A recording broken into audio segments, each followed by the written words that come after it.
Hey friends, guess who has been trying to play matchmaker between President Trump and Xi Jinping? Not a diplomat, not a general. It was Jensen Huang, the leather jacket CEO of Nvidia, the man literally printing money off the AI gold rush. Right before Trump met Xi Jinping in South Korea, Jensen Huang backed Trump to that China buy Nvidia's newest AI chips, the Blackwell. That is like offering your rival the blueprint to the atomic bomb with a friendly smile. But Trump said no, and thank God he did. Because what Jensen Huang was proposing wasn't business, it was national suicide. And here's the backroom drama. Just hours before Trump's 12 out of 10 meeting with Xi in Busan, his top advisors were scrambling. Secretary of State Rubio, Commercial Secretary Lutnick, they're all basically the avengers of Don't Feed the Dragon. They told Trump the same thing. Sir, selling Blackwell chips to China isn't trade. It's handing over the steering wheel of the 21st century. These chips are not toys. They power AI data centers, autonomous weapons, surveillance systems, the digital nervous system of modern power. So letting them flow to China would supercharge the same regime that's already weaponized technology to spy on its people and manipulate the world. Meanwhile, Jensen Huang was out there telling everyone the exact opposite. He claimed that selling chips to China was actually good for America. And what is his main argument? Well, if Chinese companies depend on US chips, they'll stay hooked on American technology. So they'll never catch up. In other words, let's feed them just enough to keep them addicted. Well, that sounds clever on paper until you remember who you are dealing with. This isn't some friendly trade partner. This is China, the world's most aggressive copycat factory. They don't plan to depend on you forever. They study you, they copy you, and then they ban you, all while saying it's for their national security. You give them your best technology, and they'll reverse engineer it faster than you can say IP theft. They'll strip it down, rebuild it in Shenzhen, slap a red flag on it, and call it indigenous innovation. Getting China hooked on US chips. It's like getting a thief addicted to your house keys. Sure, at first they'll keep coming back because they cannot live without it, but sooner or later, they'll just make their own copies and then kick you out of the China market. Ask Apple, ask Tesla. It's the same playbook every single time. They open the market just long enough for you to bring in your best trade secrets, and then slam the door shut the moment they have stolen enough to build their own copycat. And that is why Jensen Huang's logic is so dangerously naive. He's thinking like a businessman trapped in quarterly earnings reports, as if this AI arms race is just another emerging market opportunity. It's not. It's a geopolitical showdown over who gets to write the operating system for the 21st century. And Washington, to its credit, saw right through Nvidia's sales pitch. The Trump administration officials didn't buy the strategic dependency fairy tale.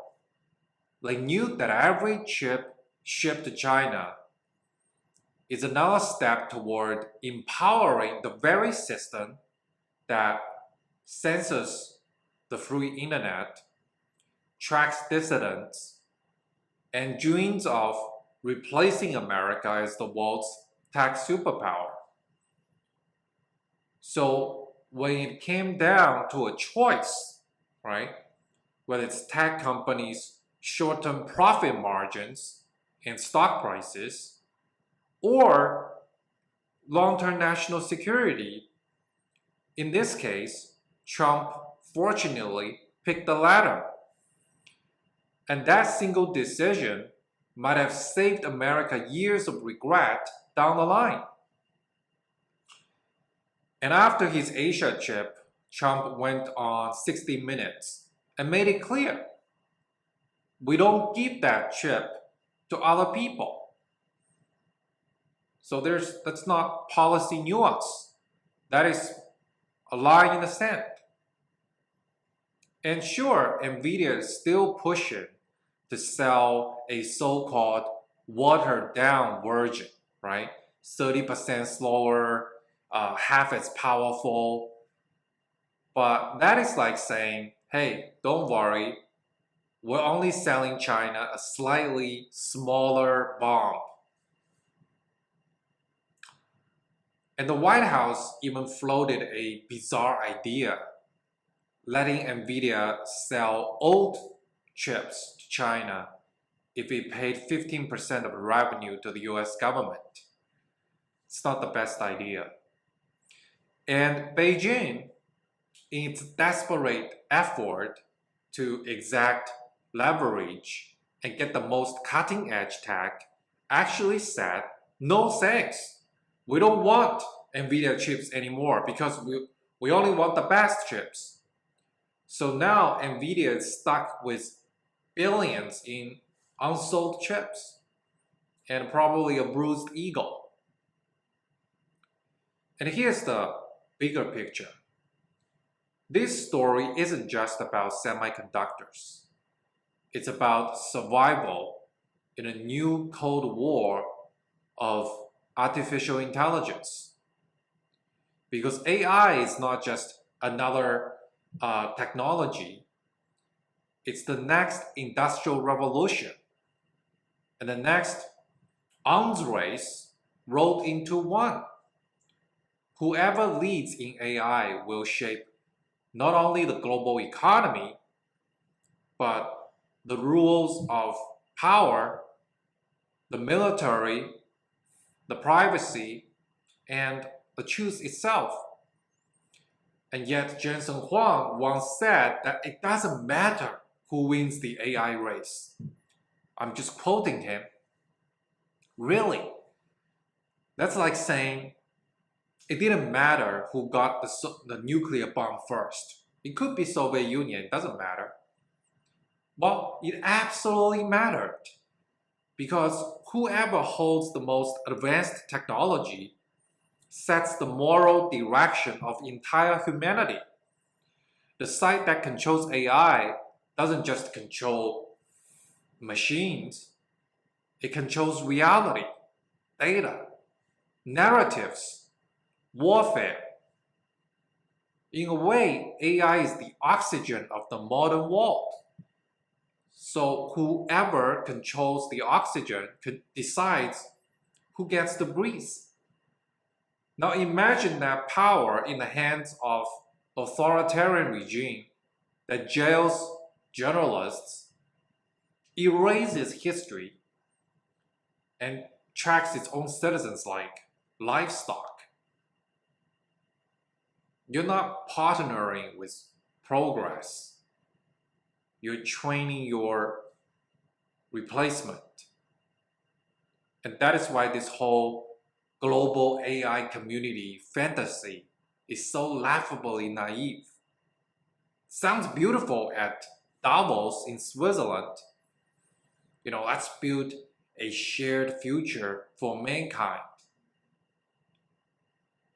But does Xi Jinping buy into this vision? In the real world, it's suicide by idealism. There's no shared future with a government that blocks Google, bans Wikipedia, and arrests scientists for talking to foreigners. AI is not neutral. It amplifies the values of whoever wields it. Under democracy and a free world, it can accelerate innovation. Under dictatorship, it can perfect control. And that's the terrifying truth. The smarter the technology, the more dangerous the regime that owns it. So when Jensen Huang dreams about keeping China plugged in to US chips for mutual benefit, he's missing this crucial point. This isn't mutual benefit. China is an existential threat. The US and China are not just competing over the market share of AI companies. They're competing over the operating system of the future. And if America loses that race, it won't just lose an AI industry. It will lose the ability to set the moral compass of technology itself. So here's the takeaway. Trump gave his meeting with Xi Jinping a 12 out of 10. Xi walked away empty-handed. Nvidia walked away frustrated. And America and the free world, luckily, walked away smart. Because in this AI arms race, you don't sell your rival the bullets. No matter how shiny they look on your balance sheet.